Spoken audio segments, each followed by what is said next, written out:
If this next story sounds a bit Orwellian and like something out of 1984, that's because it's Orwellian and like something out of 1984. The lefties are up to their old tricks of calling things truth that aren't. Kids in Victoria are going to be taught from the age of just 4 years old now that the history of their state started with colonisation, and the entire historical narrative will now be based upon, wait for it, the Truth Be Told report of the Yurok Justice Commission, that very questionable commission of so-called truth-telling hearings in Victoria that finished up last year. You may recall we discussed it in an earlier episode this year and pointed out that it was anything but neutral and balanced.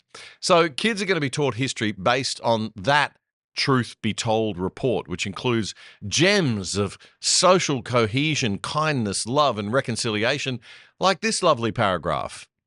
We walk on stolen land, a truth etched into the soil, in the rivers that have carried stories of a people for millennia, and in the skies that have witnessed it all.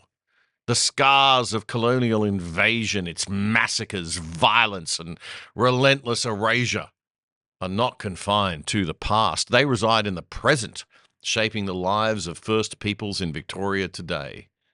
So, kids, not only did the first settlers not bring anything good with them, not only was our nation not built upon centuries of British evolution of systems of law, justice, institutions, government structures, free trade, education, farming, mining, transport, and other technology, all built on millennia of Greco-Roman and Anglo-Celtic history and Judeo-Christian ethics, not only is none of that true, but the scars of what they call relentless erasure aren't confined just to the past. They exist in the present. Oh, this is such good reconciliation stuff, isn't it? No division being deliberately created here by the lefties. No disunity, no destruction of social cohesion based on racism. Oh no, this is just splendid stuff for our nation's happy, united future. Well done, bureaucrats. The Victorian Premier Jacinta Allen says it's all about ensuring that future generations understand the history of this great state. Yes, because all that wealth that you've managed to destroy in once beautiful Victoria and turn into a mountain of debt, the entire society built on the shoulders of Western civilization and tradition by all Victorians of all races for 2 centuries, that isn't part of the history of this great state that kids need to learn and understand. Oh, no. They just need to be indoctrinated into the latest left-wing neo-Marxist story of oppression and victimhood. That's how we'll create a great nation moving forward, Jacinta says. She also says understanding history is about moving forward together to get better outcomes. Waffle, waffle. Yes, it is. But we have to understand all our history, Jacinta, the good stuff as well as the bad stuff. And there's way too much focus on the bad stuff lately and way too little appreciation and gratitude for all the good stuff. Now, all of this is kind of secondary to the main news that Victoria is going full steam ahead in giving extra powers to its voice-like body, the First Peoples Assembly of Victoria. This is despite the resounding no vote in the 2023 voice referendum. Yes, even in Victoria, they voted no. Every state has voted no. Queensland the most resounding, up around 69%, even the Northern Territory at 60%. Victoria is the closest, although it's not really that close, 55-45. The ACT was the one province, the one territory that returned a yes result. Channel 9 reporting on the result of the voice referendum back in October 2023. But it seems Victorian Labor didn't get the memo. But when have Victoria's left ever gotten the memo or paid attention to what the public really think or want? The Australian newspaper reported this week that Jacinta Allen has called on the state opposition to not go down the same path of deliberate misinformation that opponents of the voice engaged in. Really? What deliberate misinformation was that exactly, Jacinta? Putting the spotlight on the Yes campaign's deception about how much taxpayer money's already being spent on indigenous programs and organisations, around $40 billion a year. Or was it when we put the spotlight on the fact that the small change that the Yes campaign claimed the voice would be actually represented the introduction of an entire new chapter in our Constitution that would enshrine race into our most sacred national document and have massive, far-reaching implications for everything? All Australians should be really concerned about what's happening in Victoria right now, because the precedent set in our second biggest state will influence the whole country. Victoria has a new statewide treaty bill before its parliament that's come out of the decade-long negotiations that the government's been having with its First Peoples Assembly. And Jacinta Allen was turning up the syrupy rhetoric to make anyone who dares oppose this racist nonsense look like the bad, nasty ones, saying of the state opposition that, quote, "I still hold out a little bit of hope that they might find it in their hearts, but also importantly in their heads." I'm not sure what she's hoping to find in there, what it actually is, but I assume it's the same kind of childish emotionality without any serious rational thought that the left are inclined to in these matters of great national importance. Well, she might just be in luck. She is talking about the Victorian Liberal Party after all, and we know how they like to run away from anything remotely conservative or actually classically liberal. Under the State Treaty Act, once it's passed, a permanent body called Galang Wall, which means tip of the spear in Gunai Kurnai language, will be established. This new body will replace the First Peoples Assembly with a stronger statutory institution, the voice to Parliament, more or less. Galang Wall will advise state government, question state ministers, and must be consulted on laws affecting First Peoples. But it won't have veto power, thereby giving special preference to Australians of indigenous heritage over those of other ancestries. Nothing racist about that at all, right?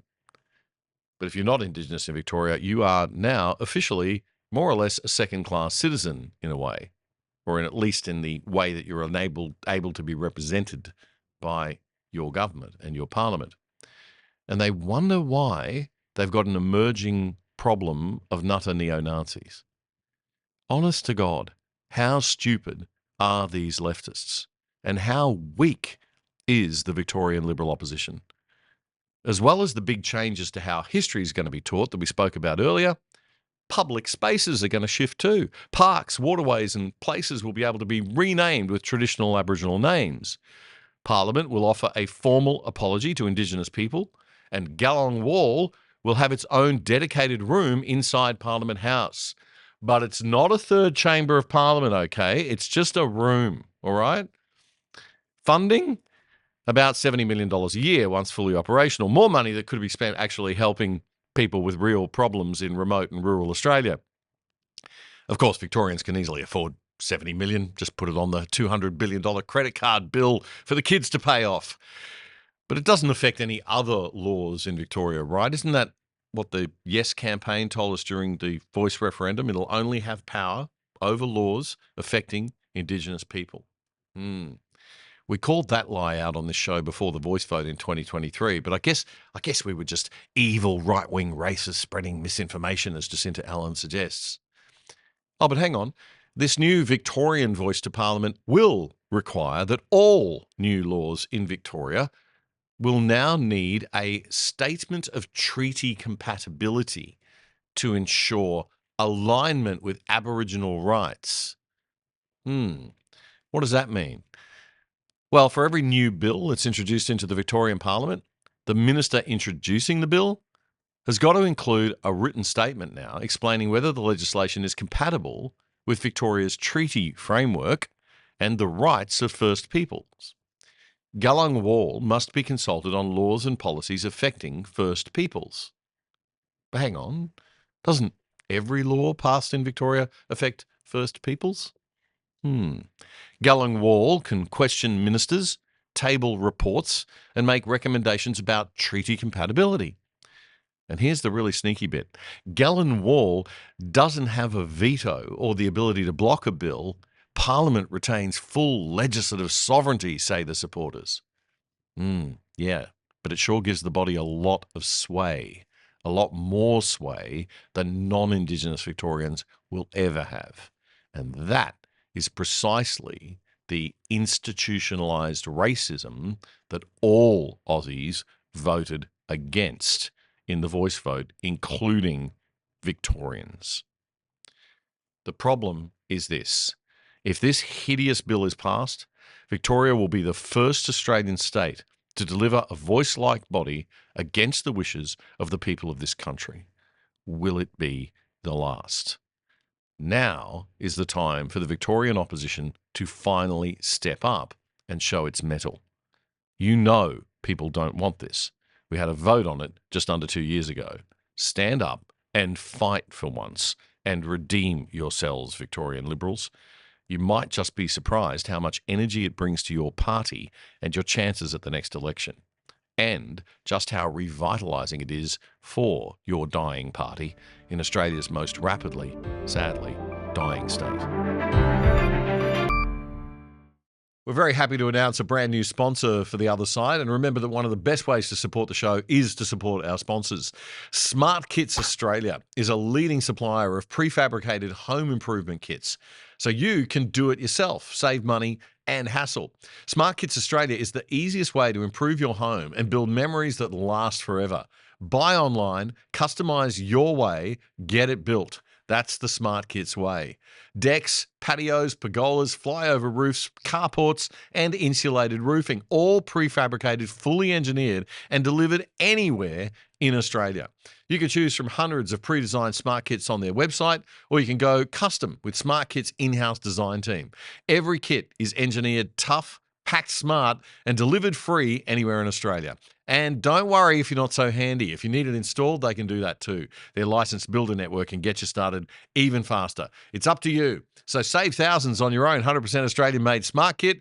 Build your own outdoor lifestyles with Smart Kits Australia. smartkits.com.au, a proud sponsor of The Other Side. That was a segment clip from our weekly Friday night news show, The Other Side, which you can watch in full by simply going to YouTube and searching up The Other Side Australia. Then you'll find our full shows playlist. You can also find all of our full shows and our segments on our own website, othersidetv.com.au. That's othersidetv.com.au. Help us build a whole new Aussie media by joining us over there and signing up for the exclusive side.